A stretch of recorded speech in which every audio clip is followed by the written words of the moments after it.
नमस्कार दोस्तों, स्वागत है आपका आज के मुख्य समाचार में, जिसमें सबसे पहली और बड़ी खबर में आपको बताएंगे कि इंडिया गठबंधन गुजरात में बीजेपी को हरा देगा। संसद में राहुल गांधी का पीएम मोदी को बड़ा चैलेंज। दूसरी खबर में जिक्र होगा कि ईडी सीबीआई के दुरुपयोग को लेकर घिरी मोदी सरकार, संसद परिसर में इंडिया गठबंधन का जोरदार प्रदर्शन। तीसरी खबर में आपको बताएंगे कि पवन खेड़ा ने पीएम मोदी के मन की बात पर साधा निशाना, कहा फिर ढंग की कोई बात नहीं की। खबर में आगे जिक्र होगा कि यूपी महाराष्ट्र से मणिपुर तक बीजेपी पर प्रेशर, साथ ही तो बोले ही बीजेपी से भी उठी आवाजें। और इसी के साथ खबर में आगे जिक्र होगा कि चिदम्बरम ने नए आपराधिक कानूनों को लेकर केंद्र सरकार की आलोचना की।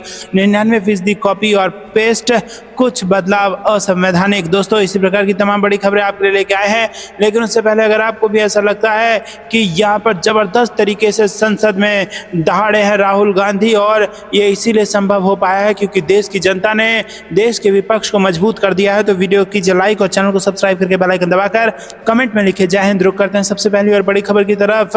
इंडिया गठबंधन गुजरात में बीजेपी को हरा देगा। संसद में राहुल गांधी का पीएम मोदी को बड़ा चैलेंज। जी हां दोस्तों, आपको बता दें कि संसद सत्र के दौरान लोकसभा में कांग्रेस नेता राहुल गांधी ने प्रधानमंत्री मोदी को खुला चैलेंज देते हुए कहा कि इंडिया गठबंधन गुजरात में बीजेपी को हरा देगा। उन्होंने कहा कि बीजेपी लोगों को डराने धमकाने की राजनीति करती है, लेकिन देश की जनता बीजेपी से डरने वाली नहीं है। राष्ट्रपति द्रौपदी मुर्मू के अभिभाषण पर धन्यवाद प्रस्ताव पर चर्चा हुई और भोजनावकाश के बाद रायबरेली से कांग्रेस सांसद राहुल गांधी जब सदन में बोलने के लिए खड़े हुए तो कई मुद्दों पर जमकर हंगामा हुआ। राहुल गांधी ने धन्यवाद प्रस्ताव की आड़ में कई मुद्दों पर सरकार को घेरने की कोशिश की और उन्होंने कहा कि भारतीय जनता पार्टी लोगों को डराने का काम करती है। राहुल गांधी ने कहा कि अयोध्या में बीजेपी इसी नीति के चलते हारी है क्योंकि उसने वहां की जनता को डराने धमकाने का काम किया। और उन्होंने कहा कि देश की जनता अब बीजेपी की राजनीति को अच्छी तरह से समझ चुकी है।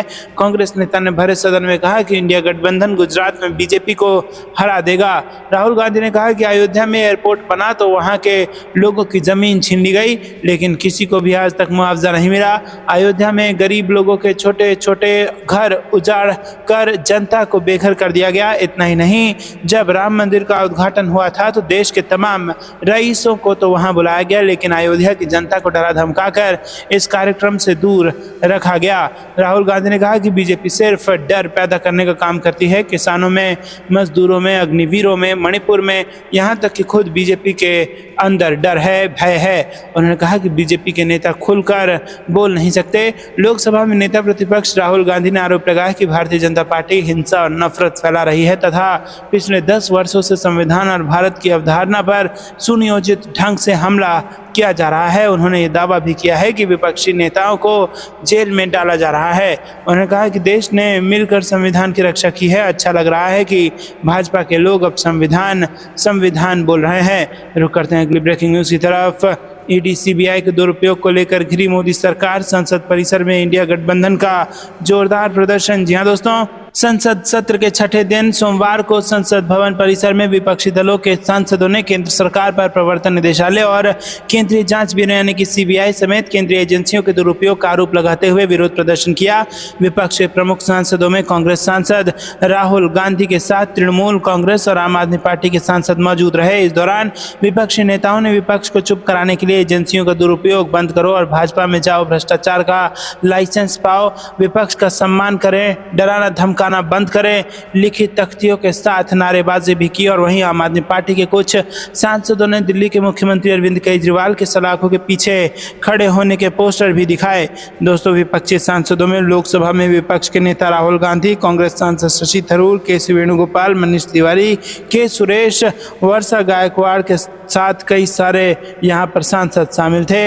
विपक्ष का ये प्रदर्शन ऐसे समय में हुआ है जब दिल्ली की एक अदालत ने कथित आबकारी घोटाले से संबंधित भ्रष्टाचार के एक मामले में दिल्ली के मुख्यमंत्री अरविंद केजरीवाल को 12 जुलाई तक न्यायिक हिरासत में भेज दिया है। पिछले सप्ताह सीबीआई ने उन्हें औपचारिक रूप से गिरफ्तार किया था और इससे पहले उन्हें आबकारी नीति से जुड़े मनी लॉन्ड्रिंग मामले में ईडी ने गिरफ्तार किया था।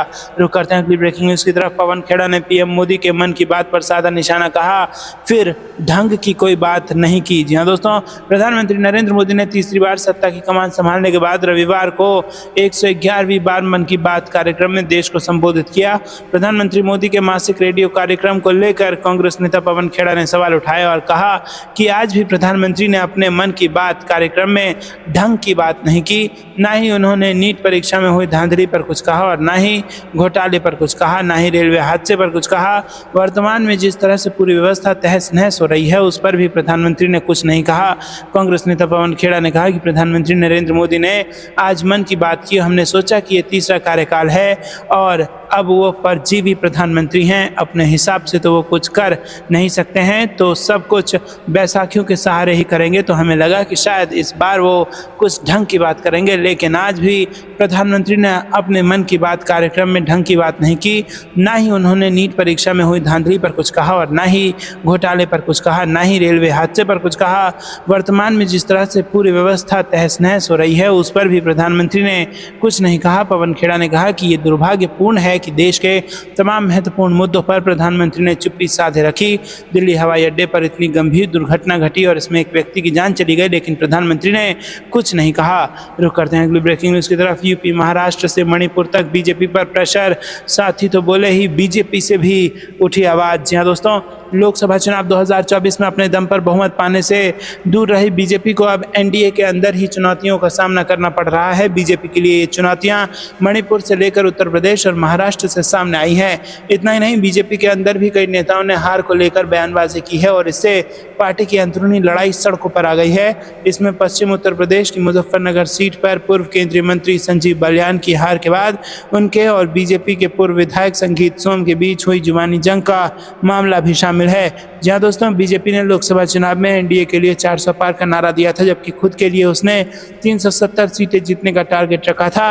प्रधानमंत्री नरेंद्र मोदी, गृह मंत्री अमित शाह, बीजेपी अध्यक्ष जेपी नड्डा सहित तमाम नेताओं और पार्टी के फ्रंटल संगठनों ने एनडीए और पार्टी को इस लक्ष्य तक पहुंचने के लिए पूरा जोर लगाया, लेकिन चुनाव नतीजा आने के बाद भाजपा नेतृत्व को बेहद निराशा हुई। हालांकि बीजेपी लगातार तीसरी बार एनडीए में शामिल दलों के दम पर सरकार बनाने में कामयाब रही है, लेकिन सरकार बने हुए अभी महीना भर भी नहीं हुआ है कि सहयोगी दलों की ओर से और पार्टी के भीतर से भी उसे परेशान करने वाली आवाज़ें उठ रही हैं। जी हाँ दोस्तों, आपको बता दें कि जिन 3 बातों से बीजेपी नेतृत्व की मुश्किलें बढ़ी हैं उनमें उत्तर प्रदेश में बीजेपी की सहयोगी अपना दल सोनेवाल की राष्ट्रीय अध्यक्ष और केंद्रीय राज्य मंत्री अनुप्रिया पटेल का आरक्षित सीटों पर नियुक्ति के मामले में मुख्यमंत्री योगी आदित्यनाथ को पत्र लिखना, महाराष्ट्र में बीजेपी के सहयोगी और उप मुख्यमंत्री अजीत पवार से गठबंधन तोड़ने की मांग और पूर्वोत्तर के राज्य मणिपुर से एनडीए के विधायकों का दिल्ली आना शामिल है। रुक करते हैं अगली ब्रेकिंग न्यूज़ की तरफ। चिदम्बरम ने नए आपराधिक कानूनों को लेकर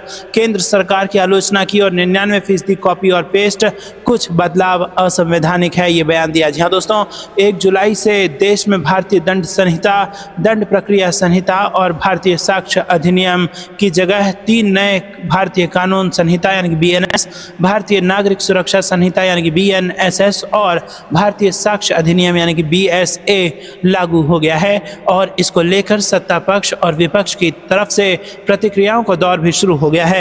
कांग्रेस के वरिष्ठ नेता पी चिदम्बरम ने 3 नए आपराधिक कानूनों के लागू होने के बीच केंद्र सरकार की आलोचना की और सोशल मीडिया प्लेटफॉर्म एक्स पर लिखा कि IPC, CRPC और एविडेंस एक्ट की जगह लेने वाले ये 3 आपराधिक कानून आज से लागू हो गए हैं। 90-99% तथा कथित नए कानून कट, कॉपी और पेस्ट हैं, जो मौजूदा 3 कानूनों में कुछ संशोधन के साथ पूरा किया जा सकता था, लेकिन इसे एक बेकार प्रक्रिया में बदल दिया गया है और नए कानूनों में कुछ सुधार लाए गए हैं और हमने इसका स्वागत किया है। इन्हें संशोधन के रूप में पेश किया जा सकता था। उन्होंने आगे लिखा कि दूसरी ओर कई खराब प्रावधान भी हैं। कुछ बदलाव प्रथम दृष्टया असंवैधानिक हैं। जो सांसद स्थायी समिति के सदस्य थे उन्होंने प्रावधानों पर विचार किया और तीनों विधेयकों पर विस्तृत असहमति नोट लिखे। सरकार ने असहमति पत्रों में आलोचनाओं का कोई खंडन नहीं किया या जवाब नहीं दिया तथा संसद में कोई सार्थक बहस नहीं की और कानून के विद्वानों, बार एसोसिएशंस और न्यायाधीशों और वकीलों ने कई लेखों और सेमिनारों में 3 नए कानून में गंभीर कमियों की ओर इशारा किया है। सरकार ने किसी के भी सवालों का जवाब देने की परवाह नहीं की और उन्होंने आगे लिखा कि मौजूदा कानूनों को खत्म करने और उनके स्थान पर बिना पर्याप्त चर्चा और बहस के 3 नए विधेयक लाने का मामला आपराधिक न्याय प्रशासन को अस्त व्यस्त कर देने वाला होगा। तीनों कानूनों को संविधान और आपराधिक न्याय शास्त्र के आधुनिक सिद्धांतों के अनुरूप लाने के लिए उनमें और बदलाव किए जाने चाहिए। दोस्तों 1 जुलाई से 3 नए कानून लागू हुए हैं और इसमें कुछ स्वागत करने योग्य प्रावधान हैं तो कुछ प्रावधान ऐसे हैं जो प्रथम दृष्टया असंवैधानिक हैं, ऐसा कहना है पी चिदम्बरम का। आपको क्या कुछ लगता है कमेंट में जरूर बताइए। वीडियो को लाइक नहीं किया तो लाइक जरूर कीजिएगा। रुक करते हैं अगली ब्रेकिंग न्यूज की तरफ। कांग्रेस बोली 50% से अधिक हो आरक्षण की सीमा, संसद को पारित करना चाहिए कानून। जी हाँ दोस्तों, कांग्रेस ने रविवार को कहा कि संसद को एक कानून पारित करना चाहिए ताकि आरक्षण की सीमा 50% से अधिक हो सके। विपक्षी पार्टी की ओर से यह बयान तब सामने आया जब एक दिन पहले जेडीयू ने बिहार में आरक्षण की सीमा को 9वीं अनुसूची में शामिल करने की मांग की। जनता दल यूनाइटेड की राष्ट्रीय कार्यकारिणी की शनिवार को बैठक हुई और इसमें पार्टी ने उच्च न्यायालय के हालिया उस फैसले पर चिंता जताई जिसमें बिहार सरकार के अनुसूचित जाति, अनुसूचित जनजाति और अन्य पिछड़ा वर्ग के आरक्षण की सीमा 50% से बढ़कर 65% कर दी गई। बैठक में एक राजनीतिक प्रस्ताव भी पारित किया गया है जिसमें जेडीयू ने भाजपा के नेतृत्व वाली केंद्र सरकार से राज्य के कानून को संविधान की 9वीं अनुसूची में डालने का अनुरोध किया ताकि उनकी न्यायिक समीक्षा की संभावना खारिज की जा सके। रुक करते हैं अगली ब्रेकिंग न्यूज की तरफ। पीएम मोदी ने मन की बात में जनता के मुद्दों को उल्लेख नहीं किया, पवन खेड़ा ने मोदी सरकार को घेरा। जी हाँ दोस्तों, कांग्रेस नेता पवन खेड़ा ने रविवार को आरोप लगाया कि प्रधानमंत्री नरेंद्र मोदी ने अपने रेडियो कार्यक्रम मन की बात में उन मुद्दों का जिक्र नहीं किया जिनके बारे में लोग सुनना चाहते थे। प्रधानमंत्री द्वारा अपने तीसरे कार्यकाल में पहली बार मन की बात कार्यक्रम को संबोधित करने के बाद उन पर कटाक्ष करते हुए कांग्रेस के मीडिया एवं प्रचार प्रमुख खेड़ा ने सवाल किया कि उन्होंने नीट रेल दुर्घटना या बुनियादी ढांचों के गिरने का उल्लेख क्यों नहीं किया। खेड़ा ने कहा कि भले ही ये मोदी सरकार का तीसरा कार्यकाल है लेकिन ये उनके अपने बेल पर नहीं है और खेड़ा ने कहा कि सरकार बैसाखियों पर चल रही है और हमें लगा कि इस बार वो कुछ समझदारी वाली बात कहेंगे। खेड़ा ने कहा कि उन्होंने यानी कि मोदी जी ने नीट रेलवे दुर्घटना या आए दिन होने वाली बुनियादी ढांचों के गिरने की घटनाओं के बारे में कुछ नहीं कहा जिसके बारे में हम सुन रहे हैं। खेड़ा ने कहा कि उन्होंने दिल्ली हवाई अड्डे पर हुई गंभीर घटना पर कुछ नहीं कहा जिसमें एक व्यक्ति की जान चली गई। उन्होंने आरोप लगाया कि प्रधानमंत्री ने लोगों से जुड़े किसी मुद्दे पर कुछ नहीं कहा। उन्होंने आरोप लगाया कि प्रधानमंत्री ने लोगों के हित से जुड़े किसी मुद्दे पर बात नहीं की। उनका तरीका एजेंडा बदलने का रहा है क्योंकि हर कोई नीट घोटाले के बारे में बात कर रहा है, इसलिए ध्यान भटकाने के लिए आप केरल से छाता लाने की बात कर रहे हैं। उन्होंने कहा कि चुनाव के दौरान आप उत्तर को दक्षिण के खिलाफ खड़ा कर रहे हैं। क्या आपको लगता है कि लोग भूल जाएंगे? आप प्रचार के दौरान जो कहते हैं वो सच है, अब आप जो कर रहे हैं वो दुष्प्रचार है। प्रधानमंत्री मोदी ने तीसरी बार देश की कमान संभालने के बाद अपने पहले मन की बात रेडियो कार्यक्रम में रविवार को कहा कि लोगों ने दुनिया के सबसे बड़े चुनाव में देश के संविधान और लोकतांत्रिक प्रक्रिया में अपना अटूट विश्वास व्यक्त किया है और इन चुनावों में 65 करोड़ लोगों ने अपने मताधिकार का इस्तेमाल कर लिया। रुक करते हैं अगली ब्रेकिंग न्यूज की तरफ। लोकसभा व राज्यसभा में जनता की आवाज दबाना चाहती है केंद्र सरकार, कांग्रेस नेता ने लगाया आरोप। जी हाँ दोस्तों, लोक निर्माण विभाग के विश्राम गृह में शनिवार को कांग्रेस कार्यकर्ताओं की बैठक में कांग्रेस सांसद कुमारी सैलजा ने कहा कि लोकसभा और राज्यसभा में विपक्ष जनता की आवाज होती है लेकिन केंद्र सरकार जनता की आवाज को दबाने का प्रयास कर रही है। लोकसभा में पहले ही दिन राहुल गांधी की आवाज को बंद करने का प्रयास किया गया है। हम जनता की आवाज को दबाने नहीं देंगे और सरकार को जनता की आवाज सुननी होगी। लोकतंत्र में सभी को अपनी बात कहने का हक है। और इस दौरान फतेहाबाद व सिरसा से आम आदमी पार्टी के नेताओं ने कांग्रेस में शामिल होने की घोषणा कर दी। कुमारी सैलजा ने कहा कि सभी कर्मठ कार्यकर्ताओं को कांग्रेस में पूरा मान सम्मान दिया जाएगा। सभी पार्टी के लिए अच्छा काम करें और अच्छा काम करने वालों की पार्टी में कभी अनदेखी नहीं होगी। उन्होंने कहा कि लोकसभा चुनाव 36 बिरादरी के लोगों ने अपना चुनाव समझकर एकजुटता से लड़ा और भारी बहुमत से मुझे चुनाव में कामयाबी दिलाई। ठीक इसी प्रकार अब विधानसभा चुनाव में एकजुटता से काम करते हुए पार्टी के प्रत्याशियों को जिताएं ताकि हरियाणा में अब कांग्रेस की सरकार बन सके। उन्होंने कहा कि कांग्रेस की सरकार बनने पर सभी को उनका हक दिया जाएगा, वंचितों को उनका हक दिलाया जाएगा, चाहे वो किसी भी वर्ग से हो। यह अधिकार हमें बाबा साहेब अम्बेडकर के संविधान के तहत दिए गए हैं। बीजेपी का इसमें कोई योगदान नहीं है। उन्होंने कहा कि कांग्रेस पार्टी ने अनेक योजनाएं शुरू करके लोगों को लाभ देने का काम किया था। गरीब लोगों को भूखंड देने की शुरुआत भी कांग्रेस पार्टी नहीं कही थी। और दोस्तों, उन्होंने कहा है कि हरियाणा में कांग्रेस की सरकार बनने के बाद नौकरियों में हो या किसी अन्य योजनाओं के माध्यम से हो, लोगों को उनका हक दिया जाएगा और इसके लिए हम सबको पूरी ताकत के साथ विधानसभा चुनावों तक काम करना होगा। अब 2 महीने तक शांत नहीं बैठना है। बीजेपी की नाकामियों व जन विरोधी नीतियों का जनता में खुलासा करना है ताकि लोगों को मालूम हो सके कि बीजेपी जनता विरोधी पार्टी है। उन्होंने कहा कि बीजेपी ने पहले प्रॉपर्टी आईडी गलत कर दी, फिर पैसे लेकर लोगों को लाइनों में लगाकर ठीक कर रहे हैं। रुक करते हैं अगली ब्रेकिंग न्यूज़ की तरफ।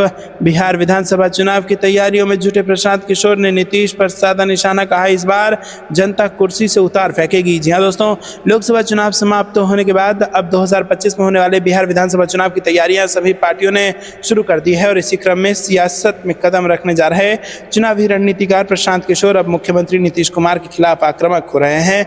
जेडीयू की दिल्ली में हुई राष्ट्रीय कार्यकारिणी को लेकर मुख्यमंत्री नीतीश कुमार पर निशाना साधते हुए उन्होंने कहा है कि बिहार की जनता इस बार कुर्सी से ऐसा उतारेगी कि कोई बात करने लायक नहीं बचेंगे। प्रशांत किशोर ने कहा है कि लोकसभा चुनाव में बिहार में अगर भाजपा को बड़ी बहुमत मिली जाती तो नीतीश कुमार की कहानी हमेशा के लिए खत्म कर देती और अपनी पार्टी के नेता को मुख्यमंत्री की कुर्सी पर बैठा देती। बिहार की जनता को लगता है कि भाजपा को नया मुख्यमंत्री बनाना है तो क्यों ना इसी को मौका दिया जाए। दोस्तों, उन्होंने कहा कि नियति और पदयात्रा की ताकत देखिए, ऊपर वाले ने ऐसी व्यवस्था कर दी है कि मुख्यमंत्री नीतीश कुमार नहीं रहेंगे। बिहार की जनता भी चाह रही है कि 2025 के बाद नीतीश कुमार नहीं चाहिए। बिहार के युवाओं को अगर मजदूरी करने दूसरे राज्यों में नहीं जाना है तो इसके लिए नीतीश कुमार को हराना ही होगा और जनता इस बार नीतीश कुमार को कुर्सी से ऐसा उतारेगी कि वो बात करने लायक भी नहीं बचेंगे। उन्होंने कहा कि सही नियत से किया गया काम कभी बेकार नहीं जाता और इस आधार पर उन्होंने अपनी जन सुराज पदयात्रा के सफल होने की आशा जताई। प्रशांत किशोर ने कहा कि देखिए कैसी विडंबना है कि नीतीश कुमार हर स्थिति में कुर्सी पर बैठे हुए हैं, लेकिन अब इनकी स्थिति सबसे अधिक बुरी हो जाएगी। दूसरी तरफ जेडीयू के नेताओं का कहना है कि 2024 के लोकसभा चुनाव नतीजों ने देश की राजनीति में स्पष्ट कर दिया है कि नीतीश कुमार अभी भी महत्वपूर्ण हैं। जो लोग सोचते थे कि नीतीश कुमार की प्रासंगिकता खत्म हो गई है, इस बार के चुनाव ने दिखा दिया है कि नीतीश कुमार की प्रासंगिकता आज भी बनी हुई है और प्रशांत किशोर अपनी जन सुराज पार्टी बनाने जा रहे हैं। दोस्तों, आपको क्या कुछ लगता है कमेंट में जरूर बताइए। वीडियो को लाइक नहीं किया तो लाइक जरूर कीजिएगा। रुक करते हैं अगली ब्रेकिंग न्यूज़ की तरफ।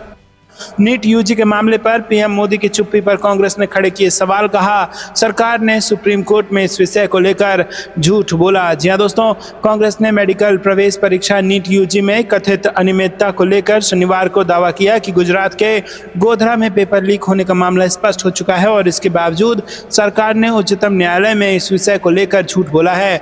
दोस्तों, गुजरात प्रदेश कांग्रेस कमेटी के अध्यक्ष शक्ति सिंह गोहिल ने ये सवाल भी किया कि नीट मामले पर प्रधानमंत्री नरेंद्र मोदी ने चिप्पी क्यों साध रखी है। गोहिल ने गोधरा की सत्र अदालत में दायर पुलिस के एक हलफनामे का हवाला देते हुए संवाददाताओं से कहा कि इसमें बताया गया है कि महाराष्ट्र, उड़ीसा और बिहार समेत कई राज्यों से छात्र गोधरा में परीक्षा देने आए थे क्योंकि यहां उनकी पहले से ही सेटिंग हो गई थी। उन छात्रों से एडवांस में पैसे और ब्लैक चेक लिए गए। साथ ही उनसे कहा गया कि वो नीट के लिए फॉर्म भरते समय सेंटर के लिए जय जलाराम स्कूल गुजराती मीडियम का नाम लिखें। उन्होंने दावा किया कि पहले से ये सौदा किया गया था कि जब छात्रों को दाखिला मिल जाएगा तो ब्लैंक चेक में राशि भरी जाएगी।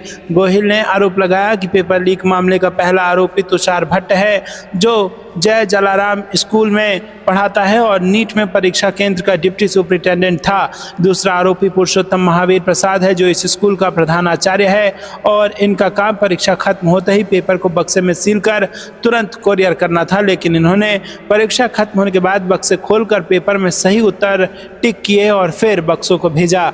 रुक करते हैं अगली ब्रेकिंग न्यूज़ की तरफ। जबलपुर एयरपोर्ट की छत ढहने का मामला, प्रियंका गांधी ने केंद्र सरकार पर साधा निशाना और लिखा कि ये भाजपा का चंदा लो और धंधा दो का भ्रष्टाचारी मॉडल है। जी हाँ दोस्तों, मध्य प्रदेश के जबलपुर एयरपोर्ट की छत ढहने की गूंज दिल्ली तक पहुंच गई है। मामले को लेकर कांग्रेस महासचिव प्रियंका गांधी ने सोशल मीडिया पर केंद्र सरकार, खासकर मोदी पर सियासी निशाना साधा है। कांग्रेस महासचिव प्रियंका गांधी ने एक्स पर लिखा कि मार्च में पीएम मोदी ने टर्मिनल 1 का उद्घाटन किया था और आज उसकी छत ढह गई है, जिसमें एक कैब ड्राइवर की दुखद मौत हो गई है। इस तरह 3 महीने पहले पीएम ने जबलपुर एयरपोर्ट का उद्घाटन किया था और उसकी भी छत ढह गई थी। अयोध्या में निर्माण कार्यों के खस्ताहाल को पूरा देश दुखी है और ये भाजपा का चंदा लो और धंधा दो का भ्रष्टाचारी मॉडल है, जिससे अब पर्दा उठ चुका है। उन्होंने पीएम पर कटाक्ष करते हुए सवाल उठाया कि प्रधानमंत्री, उद्घाटन मंत्री जी क्या इन घटिया निर्माण कार्यों और इस भ्रष्टाचारी मॉडल की जिम्मेदारी लेंगे। दोस्तों, आपको बता दें कि यहाँ पर जो ट्वीट उन्होंने किया है प्रियंका गांधी ने, उसमें लिखा है कि मार्च में प्रधानमंत्री जी ने दिल्ली एयरपोर्ट टर्मिनल 1 का उद्घाटन किया था।